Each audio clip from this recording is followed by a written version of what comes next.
नाग पंचमी का त्योहार मनाया जाता है, 21 उपलक्ष्य में मनाया जाता है। ये महाराज परीक्षित के मोक्ष से लेकर के ध्यान देना। जिस समय एक दिन की बात है, अर्जुन जब राजा बासिक के यहाँ आए तो राजा बासिक ने क्या किया, अर्जुन से जवाब दे, अर्जुन ऐसा करते हैं, चलो हम और तुम सार पर पासे का खेल खेलते हैं। राजा बासिक और अर्जुन सार पासे का खेल खेलना शुरू किए हैं, लेकिन जब खेल खेलना शुरू किया तो गर्व की बाजी लगा दिया है। जवाब दिया, राजा बासिक ने अर्जुन से जवाब दिया का अगर मैं जीत जाऊंगा और तुम हार जाओगे तो शर्त ये है कि अगर मेरे घर बेटा होगा, आपके घर बेटी होगी तो शादी, और अगर मेरी बेटी होगी और आपके घर बेटा होगा तो शादी। आज जैसे ये प्रण कर दिया, इधर राजा बासिक ने जब अंकों को डाला तो खोटे 13 अंक आए। भैया थोड़ा शांति बनाए रखिए। आज इधर जैसे राजा परीक्षित ने, इधर अर्जुन ने जैसे पासे को फेंका तो 25 अंक आए। आज अर्जुन जीत गए, और जब अर्जुन जीत जाते हैं तो अर्जुन अपने घर को चले गए। इधर नागिनी गर्भवती थी और उधर उत्तरा गर्भवती थी। धीरे धीरे समय व्यतीत हुआ, उत्तरा के गर्भ से सुंदर पुत्र ने जन्म लिया है। और इधर नागिनी को राजा बासिक ने ये कहा था, नागिनी अगर तुम्हारे गर्भ से लड़की ने जन्म लिया तो मैं जहर खा करके मर जाऊंगा। तो आज जैसे नागिनी के गर्भ से बिटिया ने जन्म लिया तो नागिनी ने क्या किया, उस बिटिया को छिपा दिया, राजा बासिक को नहीं बताया। एक दिन की बात है, राजा धीरे धीरे वो राजा बासिक की बिटिया सयानी होने लगी। चंद्रमा के समान मुखड़ा है, जिस प्रकार से द्विज का चंद्रमा बढ़ता है उस प्रकार से आज वो बिटिया बढ़ने लगी और नाम रखा है नवलदे। आज धीरे धीरे नवलदे जब सयानी होने लगी, चंद्रमा के समान मुखड़ा है, और कैसी है वो बिटिया, गौर करेंगे। अरे चंद्रमा सो मुखारे बिंदु, अरे चंद्रमा सो मुखारे बिंदु, सुबाहु कही जैसे नैना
सयानी होने लगी। चंद्रमा के समान मुखड़ा है, आज इस समय वो बिटिया नौजवान हो जाती है। एक दिन की बात है, नवलदे स्नान करके अट्टा के ऊपर अपने बालों को सुखा रही थी, और इधर राजा बासिक महलों के लिए आ रहे थे। जैसे महलों के ऊपर सुंदर लड़की को देखा तो मेरे दादा मेरी बहनों, आज राजा बासिक का मन डोल गया। अपनी ही लड़की के ऊपर नजर गलत हो गई तो आज राजा बासिक को मनसा का पाप लग गया, कोढ़ निकलने लगा। घर में आकर के पहुंचे, नागिनी से पूछा, एक बात बता, अरे घर में कौन सी लड़की आई हुई है जिसको देख करके मेरा शरीर खराब हो चुका है। आज नागिनी डर के मारे बोल नहीं रही है। राजा बासिक ने जवाब दिया, बताओ ये कौन है। नागिनी ने हाथ जोड़ करके जवाब दिया, पिया ये कोई और नहीं है, अपनी ही लड़की नवलदे। बासिक ने जवाब दिया, नागिनी तू पागल हो गई थी, लड़की का जन्म हुआ था, तूने मुझसे छिपा लिया। नागिनी ने जवाब दिया, पिया आपने कहा था कि अगर तुम्हारे गर्भ से लड़की का जन्म होगा तो मैं जहर खा करके मर जाऊंगा, इसलिए मैंने लड़की को छिपा लिया था। आज उसी समय नवलदे आई, अपने पिता की हालत को देखा, तो जैसे नवलदे ने अपने पिता की हालत को देखा उसी समय जवाब दिया, पिताजी मैं हस्तिनापुर जाकर के अमृत के कुंड से अमृत लेकर के आऊंगी और आपको स्नान करवा करके आपकी काया सुंदर बनाऊंगी। बासिक ने जवाब दिया, नवलदे तुम्हारा दिमाग खराब हो चुका है। अरे उस अमृत के कुंड पर जो बेटा अर्जुन के घर में पैदा हुआ है, जिसका नाम रखा गया था परीक्षित, वो कुएं की पहरेदारी करता है और तुम कुएं में जल लेने के लिए जाओगी, अमृत लेने जाओगी, वो परीक्षित तुम्हें खाने नहीं देगा। नवलदे ने जवाब दिया, पिताजी मैं हर एक विद्या में निपुण हूँ, मेरा कुछ नहीं बिगाड़ पाएगा। आज नवलदे नहीं मानी, घड़े को ले लेती है, जाकर के हस्तिनापुर में पहुंची। नवलदे ने क्या किया, अमृत के कुंड में उस घड़े को डुबोने लगी और जैसे डुबोने लगी तो उसमें से आवाज निकलने लगी। जैसे आवाज निकली, परीक्षित जो है वो अपने साथियों के साथ में गेंद खेल रहा था। जैसे आवाज को सुना, दौड़ करके आया, आवाज लगाया कुएं के अंदर कौन है, नवलदे निकल करके आई। जैसे निकल करके आई, आज नवलदे सारी चाल करती है, लेकिन परीक्षित के आगे कोई चाल नहीं चली। तो परीक्षित ने पूछा, तुम कौन हो, कहाँ की रहने वाली हो? तो उस बिटिया ने क्या जवाब दिया का हमारा सुनो कि बिटिया तो कहे पास का ऊपर की, अरे मामा राजा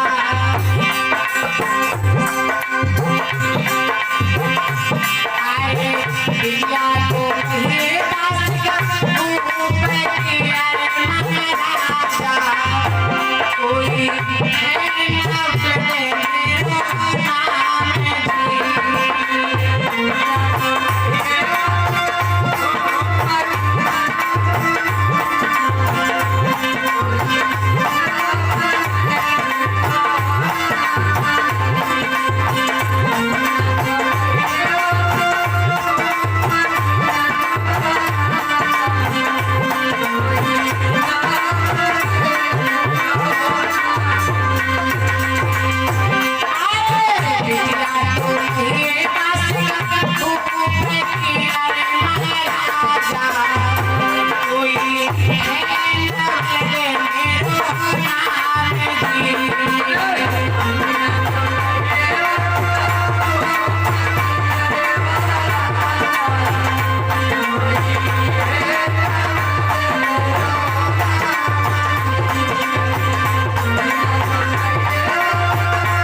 जवाब दिया, महाराज मैं पाताल लोक के राजा बासिक की बिटिया हूँ और मेरा नाम नवलदे है। जैसे इतनी बात को सुना, परीक्षित ने जवाब दिया, नवलदे तुम्हारा पिता तुम्हें घर में हार चुका है और तुम तो भी वहां पे बैठे, अब तुम मेरी पत्नी हो, मैं तुम्हें जाने नहीं दूंगा। जैसे इतनी बात सुनी, नवलदे ने जवाब दिया, महाराज अगर मेरा पिता मुझे घर में हार चुका है तो ठीक है, मैं आपके पास से नहीं जाऊंगी, लेकिन मैं आपसे इतना निवेदन करती हूँ कि मैं यहाँ से जाकर के अपने पिताजी को अमृत दे आऊं और अमृत देने के बाद मैं तुरंत वापस चली जाऊंगी। आज जैसे इतनी बात कही, बिटिया ने क्या किया, अमृत का घड़ा लिया, घड़ा ले जाकर के राजा बासिक के आगे रख दिया और रख करके जवाब देने लगी, पिताजी आप मुझे घर में हार गए, लेकिन फिर भी मुझे नहीं बताया, ये रखा अमृत और मैं जा रही हूँ। आज सब उसी समय बिटिया आकर के परीक्षित के पास में पहुंची। जैसे परीक्षित के पास में पहुंची, परीक्षित ने बड़े प्रेम के साथ में नवलदे के साथ में भावरे डाली और भावरे डाल करके हस्तिनापुर लेकर के गए। लेकिन जिस दिन से नवलदे ने परीक्षित के साथ में भावरे डाली थी, उसी दिन से राजा बासिक जो है नवलदे से दुश्मनी मानने और ये प्रण किया कि मैं उस दिन खाना और पानी को हाथ लगाऊंगा जिस दिन मैं अपनी बिटिया नवलदे को राम कर दूंगा। आज ये प्रण कर दिया है। इधर धीरे धीरे समय व्यतीत होने लगा। एक दिन की बात है, राजा बासिक ने क्या किया, अपने राज्य में बीड़ा रखवाया। और जब बीड़ा रखवाया था, ऐसा कौन सा मेरा बेटा है जो हस्तिनापुर जाकर के परीक्षित को डस देगा। आज ऐसे इतनी बात सुनी है, एक सर्प उठ करके बैठ गया, जवाब दिया पिताजी मैं जाऊंगा। वो सर्प जाकर के नवलदे के महलों में पहुंचा, लेकिन नवलदे बड़ी होशियार थी। जब लेटने के लिए चलती थी तो चारपाई के चारों तरफ अन्न के दाने बिखेर दिया करती थी। आज वो सर्प जैसे आया, महाराज परीक्षित और नवलदे लेटे हुए थी।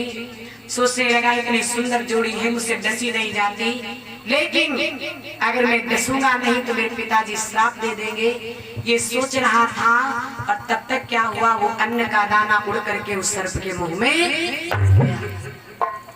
और जैसे सर्प के मुंह में गिरा, अब सर्प विचार करने लगा कि अगर मैं इसको डसूंगा तो मुझे पाप लगेगा, क्योंकि मैंने इसके घर का अन्न खाया है।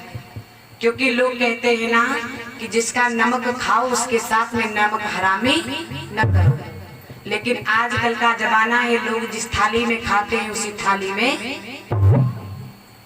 पीठ पीछे आपके यहाँ से जाएंगे और पीठ पीछे आपकी बुराई करेंगे। उस सर्प ने क्या किया, नहीं डसा, वापस लौट गया।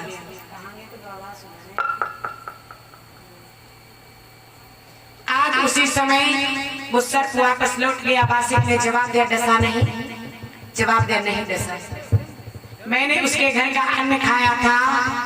आज उसी समय बासिक ने उस सर्प को श्राप दे दिया, अरे दुष्ट, अरे तो इतना मक्कार निकला, तूने मेरी बात नहीं मानी, परीक्षित को नहीं डसा, तो जाओ, मैं तुझे श्राप दे रहा हूँ कि तू किसी वक्त दुमहा हो जा।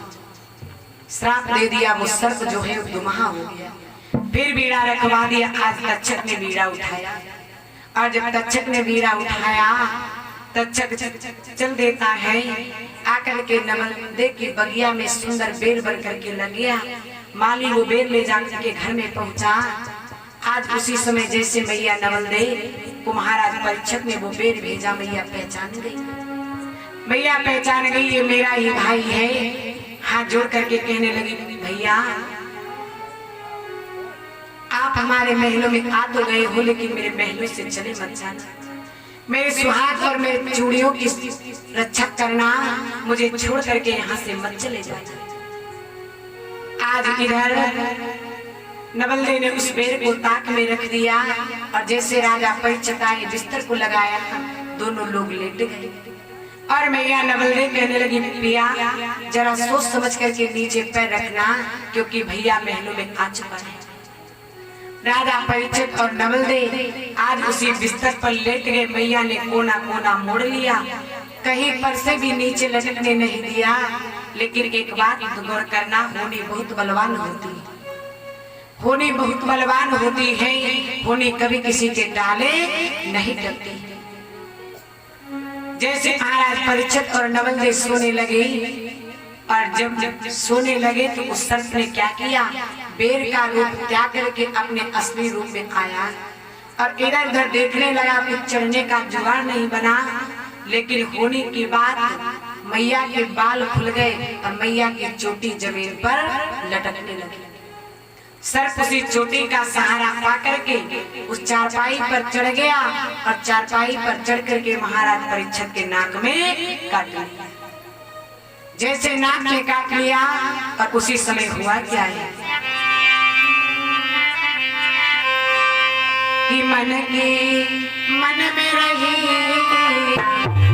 कि मन में रही, कहीं ना पाए बिठा कचौने की, कहीं ना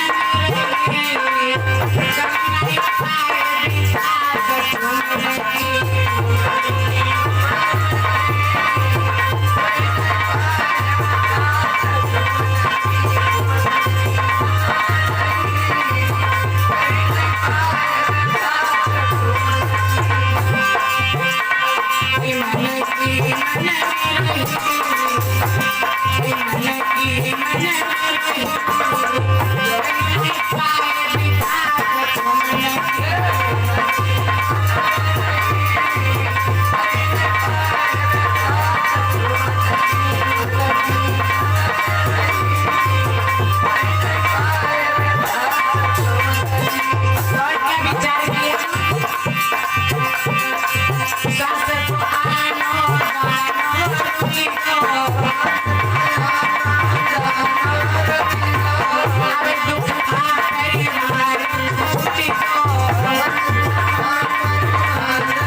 उस सर्प ने क्या किया, महाराज परीक्षित के नाक में काट लिया। और जैसे नाक में काट लिया तो महाराज परीक्षित कुछ भी नहीं बोल पाए। और जब कुछ भी नहीं बोल पाए, जैसे सवेरा हुआ तो महाराज परीक्षित का पूरा शरीर नीला पड़ चुका था। और जब पूरा शरीर नीला पड़ चुका था, मैया नवल्ले ने जैसे देखा, विचार किया मेरे भैया ने बादल फाड़ दिया। आज मैया नवल्ले जो हैं अपने पिया की लाश उसी शरीर के ऊपर सर पटक पटक करके रोने लगी। और जब रोने लगी तो उसी समय नवल्ले ने क्या किया, वैद्य धन्वंतर के पास में खबर भेजी। और जैसे वैद्य धन्वंतर के पास में खबर भेजी, आज गुरुजी 1400 चेला लेकर के परीक्षित को ठीक करने के लिए हस्तिनापुर को चले। लेकिन मेरे दादा मेरी बहनों तक्षक वापस लौट करके नहीं ले आए। आज जैसे वैद्य धन्वंतर हस्तिनापुर के लिए चले, तक्षक एक ब्राह्मण का वेश बना करके आगे पहुंचा और जवाब दिया, महाराज एक बात बताओ, कहाँ जा रहे हो? धन्वंतर ने जवाब दिया, बेटा अरे हस्तिनापुर में परीक्षित को सर्प ने काटा है, उन्हें जीवित करने के लिए जा रहा हूँ। तो तक्षक कहने लगा कि आप जीवित कर लोगे? वैद्य धन्वंतर ने जवाब दिया, तुम जीवित करने की बात करते हो, जहाँ तक मेरी नजर जाएगी चाहे जैसे सर्प ने काटा हो, देखते ही देखते ठीक हो जाएगा। तक्षक ने विचार किया, अगर मेरा काटा जी जाएगा तो मेरे पिताजी ने मेरे एक भैया को तो दुमहा बना ही दिया है, और अगर मेरा भी काटा जी जाएगा तो हमें भी दुमहा बना देंगे। आज उस सर्प ने क्या किया, चाल चली, आगे आकर के एक सुंदर सी छाती बन करके रास्ते में लेट गया। और जब लेट गया, गुरुजी चेलों के साथ में आए तो गुरुजी ने देखा बड़ा ही सुंदर सोटा है। गुरुजी ने उस सोटे को उठाया और होने की बात जो सीधा वाला हिस्सा था तो वो आगे कर लिया और मुड़ा हुआ हिस्सा पीछे करके बगल के नीचे दबा लिया। और जब बगल के नीचे दबा लिया, गुरुजी चलने लगे। उस सर्प ने क्या किया, मुंह बढ़ा करके गुरुजी की पीठ में काट लिया। विचार किया और कहीं काटूंगा तो ये देखेंगे तो ठीक हो जाएंगे और पीठ में नजर नहीं जाएगी, इसलिए उसने पीठ में काट लिया। जैसे पीठ में काटा, गुरुजी ने चेलों से जवाब दिया, भैया मेरे साथ में धोखा हो गया। जवाब दिया, मेरे साथ में धोखा हो गया। आज जवाब दिया, ऐसा करो तुम 1400 मुझे मांझ के अंदर गाड़ दो और मांझ के अंदर गाड़ करके 3 महीना तक मेरे ऊपर झांझ बजाओ। आज जब 3 महीना तक मेरे ऊपर झांझ बजाओगे तो मैं ठीक हो जाऊंगा। आज चेलों ने झांझ बजाना प्रारंभ किया। गुरुजी उठ करके बैठ पाए थे, तब तक तक्षक फिर आ गया। जवाब दिया, तुम लोग पागल हो, गुरुजी की लाश को सड़ा रहे हो, अरे इन्हें निकाल लो। अब चेलों ने क्या किया, गुरुजी की लाश को निकाल लिया। और जैसे निकाल लिया, गुरुजी ने जवाब दिया, उठ के बैठ चुके थे, अब तुम सब पागल हो गए जो मुझे खोद लिया। अब ऐसा करो, तुम मुझे काट करके मेरे मांस को रांध करके खा जाओ तो तुम 1400 मेरे जैसे हो जाओ। चेलों ने क्या किया, गुरुजी को काटा और काट करके मांस रांधने के लिए जैसे हड़िया चढ़ाई और तब तक तक्षक फिर आ गया। कहने लगा, ये क्या कर रहे हो? तो चेलों ने जवाब दिया, मेरे गुरुजी ने कहा था कि तुम 1400 मुझे काट करके रांध करके खा जाओ तो तुम 1400 हमारे जैसे हो जाओ। आज उसी समय तक्षक ने जवाब दिया, तुम लोग पागल हो गए हो, अरे गुरुजी को सर्प ने काटा था और उनके शरीर में विष फैल गया है, और अगर कोई भी उनके मांस को खाएगा तो वो भी मर जाएगा, किसी ने खाया तो नहीं है। चेलों ने जवाब दिया, महाराज अभी तो बनाए रह रहा, खाए तो बात ही छोड़। तक्षक ने जवाब दिया, उठा करके इनको फेंक दो। तक्षक के बहकाने पर चेलों ने क्या किया, उन हड़ियों को भी फेंक दिया। जब फेंक दिया, समुद्र में फेंक दिया, सारी हड़िया चक्कर खा करके डूब गई। एक हड़िया बहते बहते बंगाल में जाकर के पहुंची। वहां पर एक चमारी ने क्या किया, उस हड़िया को उठाया, हड़िया को उठा करके उसमें मांस को जैसे खाया, और जैसे उसने मांस को खाया तो मांस को खाते खाते उसे तीनों लोग दिखाई। आज गुरुजी की जादू की जो शिक्षा थी वो बंगाल में फैल गई।